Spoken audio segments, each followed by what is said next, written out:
मेरे सभी प्यारे बच्चों, आपको स्नेह भरा नमस्कार। आज हम लोग कक्षा 9th का जो दूसरा चैप्टर है मंत्र, उसके जो लेखक हैं मुंशी प्रेमचंद, इनका जीवन परिचय पढ़ेंगे। तो जीवन परिचय मैं पढ़ दे रहा हूँ, लेकिन इतना आपको नोट बनाने की ज़रूरत नहीं है। इसमें से जो खास खास वाक्य है उसको लेकर के आप नोट बना लीजिएगा। एक पेज का जो लॉन्ग कॉपी है उसका एक पेज का नोट हो तो पर्याप्त है। और विशेष करके जो बॉक्स में दिया हुआ जो मुख्य बिंदु है उसको ज़रूर आप याद कर लेंगे, क्योंकि यह नोट बनाने में काफ़ी सहायक सिद्ध होता है। तो आइए देखिए, ये लिखा है जो बॉक्स में, जन्म स्थान लमही वाराणसी उत्तर प्रदेश। दूसरा है जन्म एवं मृत्यु, यानी जन्म इनका हुआ था मुंशी प्रेमचंद जी का 1880 ईस्वी में और मृत्यु हुई थी 1936 ईस्वी में।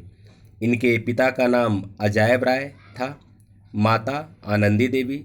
इनकी जो प्रमुख कृतियां हैं गोदान, गबन, सेवा सदन, निर्मला, प्रेमाश्रय, कर्मभूमि, रंगभूमि। और ये शुक्ल युग के लेखक हैं। बचपन का इनका जो नाम है धनपत राय, वैसे इनको नवाब राय के नाम से भी जानते हैं। जीवन परिचय देखिए, मैं पढ़ रहा हूँ, यहाँ से देखिए। उपन्यास सम्राट प्रेमचंद का जन्म एक गरीब परिवार में हुआ था। यहाँ से देखिए, एक गरीब परिवार में काशी घराने से 4 मील दूर लमही नामक ग्राम में 31 जुलाई 1880 ईस्वी को हुआ था। इनके पिता अजायब राय डाक मुंशी थे। 7 साल की अवस्था में माता का और 14 वर्ष की अवस्था में पिता का देहावसान हो गया। घर में यूं ही बहुत निर्धनता थी। पिता की मृत्यु के पश्चात इनके सिर पर कठिनाइयों का पहाड़ टूट पड़ा। रोटी कमाने की चिंता बहुत जल्दी इनके सिर पर आ पड़ी। ट्यूशन करके इन्होंने मैट्रिक की परीक्षा पास की। आपका विवाह कम उम्र में हो गया था, जो इनके अनुरूप नहीं था, अतः शिवरानी देवी के साथ दूसरा विवाह किया गया। ये आपका रहा पहला पैराग्राफ। दूसरा पैराग्राफ देखिए। दूसरा पैराग्राफ है, स्कूल की मास्टरी की नौकरी करते हुए इन्होंने FA और BA पास किया। स्कूल मास्टरी के रास्ते पर चलते चलते सन 1921 में वह गोरखपुर में स्कूलों के डिप्टी इंस्पेक्टर बन गए।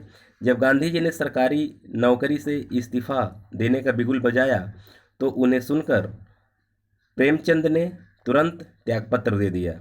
उसके बाद कुछ दिनों तक इन्होंने कानपुर के मारवाड़ी स्कूल में अध्यापन किया।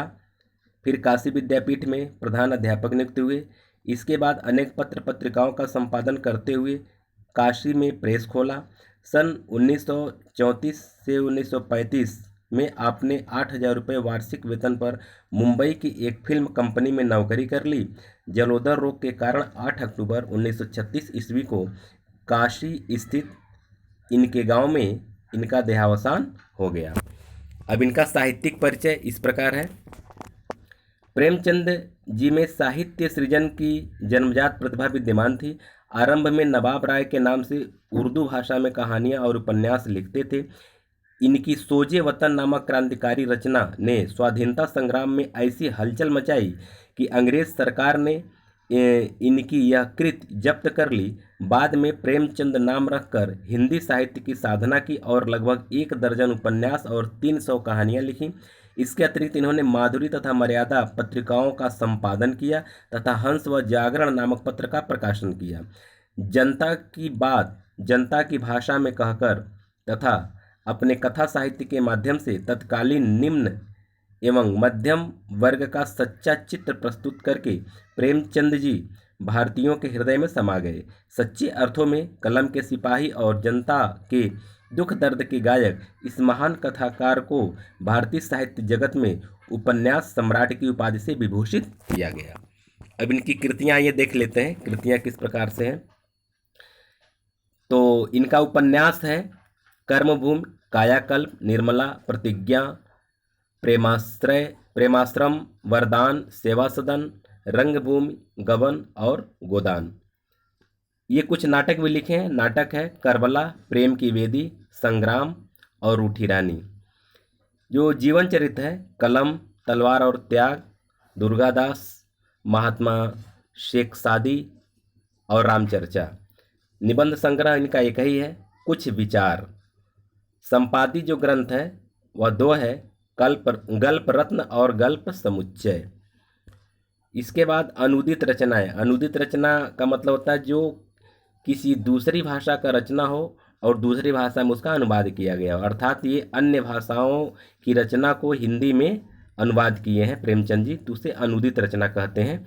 ये देखिए, अहंकार है, सुखदास, आज़ाद कथा, चांदी की डिबिया, टालस्टाय की कहानियाँ और सृष्टि का आरंभ। जो इनका कहानी संग्रह है, नवनिधि, ग्राम्य जीवन की कहानियाँ, प्रेरणा, कफन, प्रेम पचीसी, कुत्ते की कहानी, प्रेम प्रसून, प्रेम चतुर्थी, मनमोदक, मानसरोवर, समर यात्रा, सप्त सरोज, अग्नि समाधि, प्रेम गंगा और सप्त सुमन। मैं आपको बता दूं, मानसरोवर 8 भाग में है और इन 8 भागों में मिलाकर प्रेमचंद की 300 कहानियां संकलित हैं। इनकी जो भाषा शैली है, देखिए, प्रेमचंद जी की भाषा के 2 रूप हैं। एक रूप तो वह जिसमें संस्कृत के तत्सम शब्दों की प्रधानता है और दूसरा रूप वह जिसमें उर्दू, संस्कृत, हिंदी के व्यवहारिक शब्दों का प्रयोग किया गया है। यह भाषा अधिक सजीव, व्यवहारिक और प्रवाहमयी है। इनकी भाषा सहज, सरल, व्यवहारिक, प्रवाहपूर्ण, मुहावरेदार एवं प्रभावशाली है। प्रेमचंद विषय एवं भावों के अनुरूप शैली को परिवर्तित करने में दक्ष थे। इन्होंने अपने साहित्य में प्रमुख रूप से 5 शैलियों का प्रयोग किया है।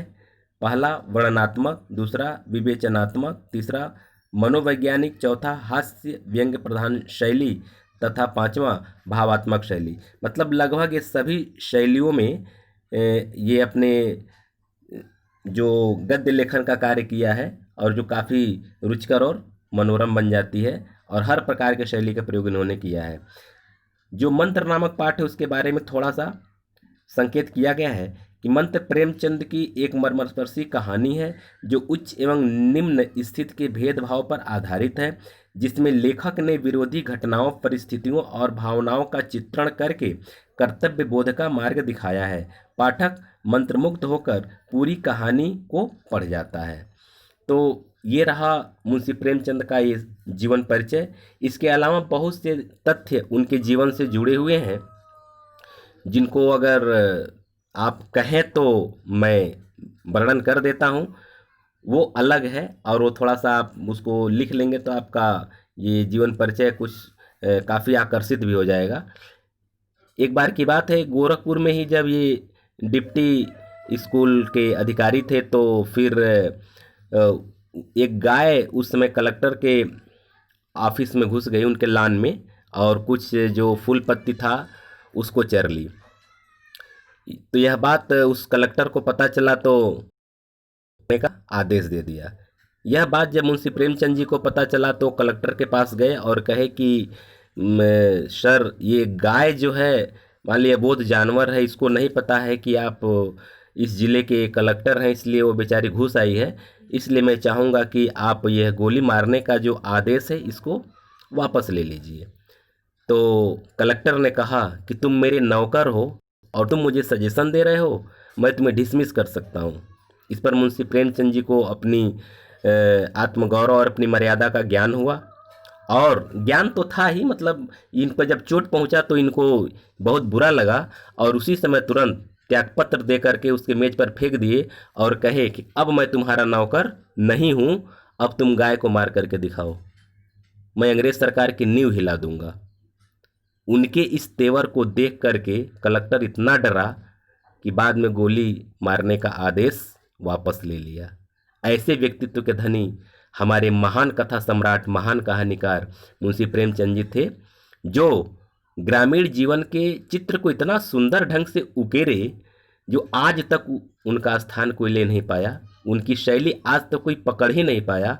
इतनी सुंदर शैली का प्रयोग वो करते हैं कि जो कहानी पढ़ते समय लगता है कि हम बिल्कुल चलचित्र की तरह से देख रहे हैं और पाठक उसी में डूब जाता है। ये रहा इनका महान व्यक्तित्व और जो आज हम सभी के दिल में राज करते हैं। आपने अब तक वीडियो को सुना, इसके लिए आप सभी लोगों को बहुत बहुत धन्यवाद।